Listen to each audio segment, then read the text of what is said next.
Tuhan semua boleh tertangani pada malam kejadian itu sehingga tidak ada korban jiwa yang terjadi. Semua masyarakat pada malam itu tidak langsung dievakuasi dan mendapat tempat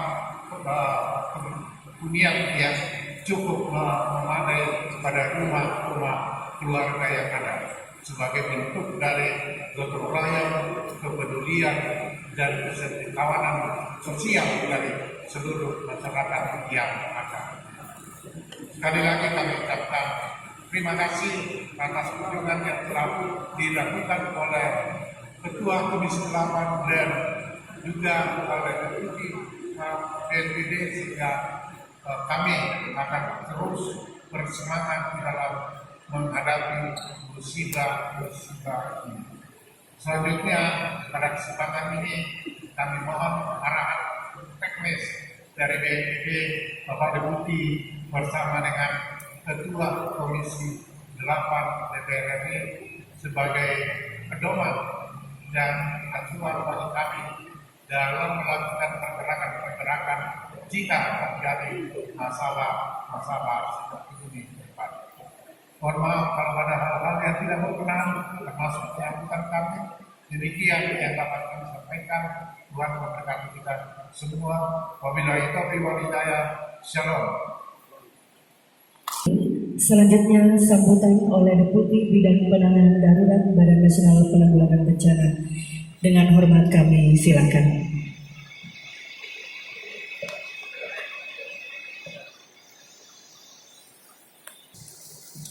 Shalom. Bismillahirrahmanirrahim. Assalamualaikum warahmatullahi wabarakatuh. Selamat pagi, salam sejahtera untuk kita semua. Puji syukur kita hanya karena limpahan rahmat dan hidayahnya kita semua dipertemukan di ruangan ini dalam keadaan sehat walafiat. Yang terhormat, yang kami banggakan, Ketua Komisi 8 DPR RI Bapak Dr. Haji Ashabul Kahfi MAG, yang saya hormati Bapak Bupati Kabupaten Toraja Bapak Theophilus Alurero, yang kami hormati Kalaksa Provinsi Sulsel Bapak Amson Bandolo Esos MSI, yang kami hormati Kajari Kabupaten Toraja Bapak Erianto Lasso Paundanan Esa, juga yang kami hormati Dandim 1414 Tanah Toraja Letnan Kolonel Artileri Medan Bani Kalana Sepan, juga yang saya hormati Kapolres Tanah Toraja AKBP Malpa Malacopo Esa SIK IGA, yang saya hormati Kalaksa Luwu Kabupaten Luwu, juga yang saya hormati pejabat Forkopimda Kabupaten Tanah Toraja, Bapak Ibu hadirin yang saya hormati, kami banggakan. Penyampaian paparan yang sebelumnya perlu kami sampaikan Tanah Toraja atas perintah pimpinan kami, Kepala BNPB Republik Indonesia Bapak Letnan Jenderal TNI Suharyanto. Yang kedua, atas arahan Ketua Komisi 8 DPR RI, beliau adalah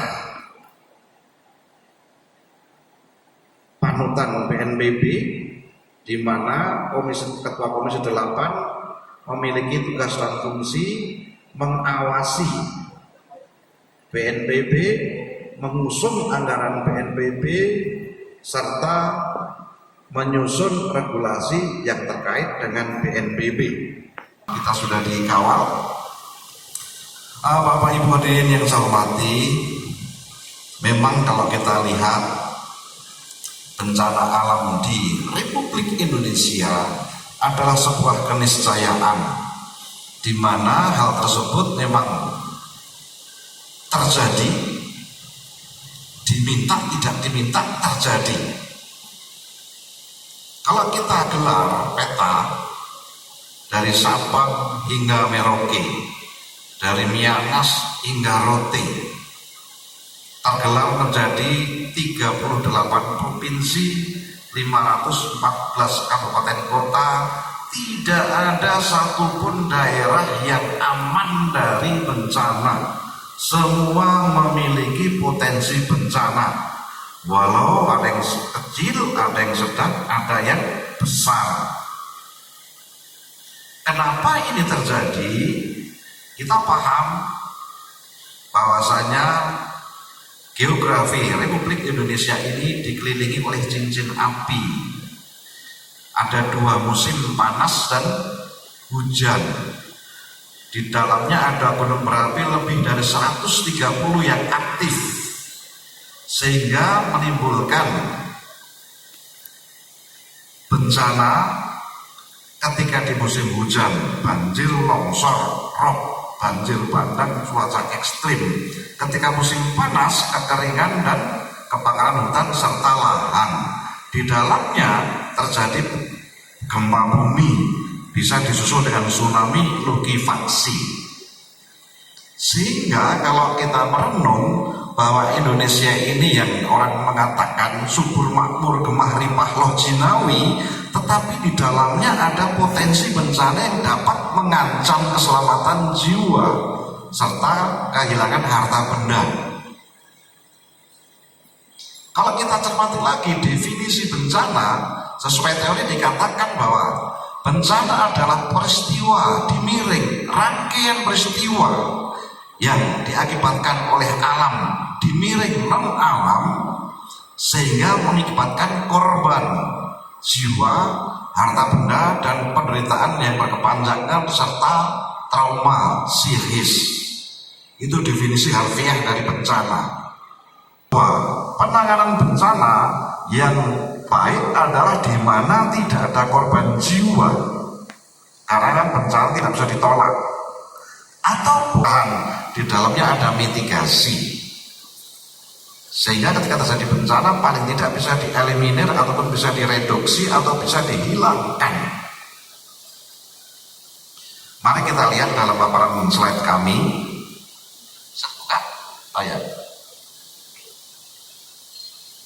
Saya katakan di awal, gelar 38 provinsi dan 514 kabupaten kota mulai 1 Januari hingga hari kemarin 2024 sudah 374 kali.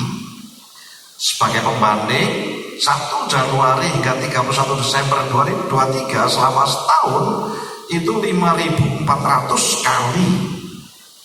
Sehingga kalau kita mengevaluasi di 2023 kemarin, tiap hari itu bencana kurang lebih 14,5 sampai 15 kali dalam sehari. Adalah angka yang cukup signifikan.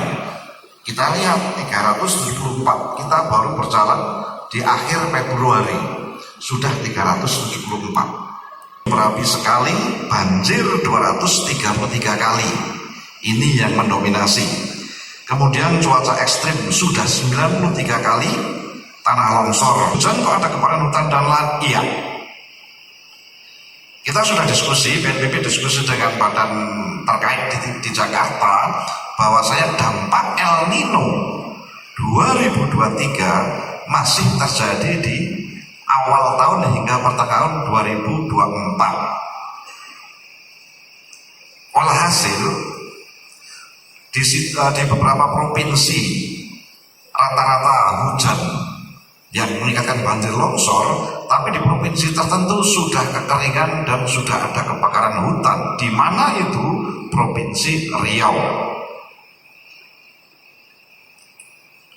Berikut dampak dari bencana per 1 Januari hingga hari kemarin, meninggal dunia 49, hilang 1, luka-luka 121, menderita dan mengungsi sudah di atas 1,6 juta jiwa. Adalah angka yang signifikan. Itu baru dampak pada orang. Dampak kerusakan kepada rumah dan infrastruktur, rumah rusak berat 469, rusak sedang 917, rumah rusak ringan 11.942. Ini yang berupa hunian masyarakat. Dan terdadak karena apa? Bencana itu kecenderungan akan berulang. Kenapa kok berulang? Iya, karena fenomena alam. Dan ada juga sedikit ulah oknum manusia.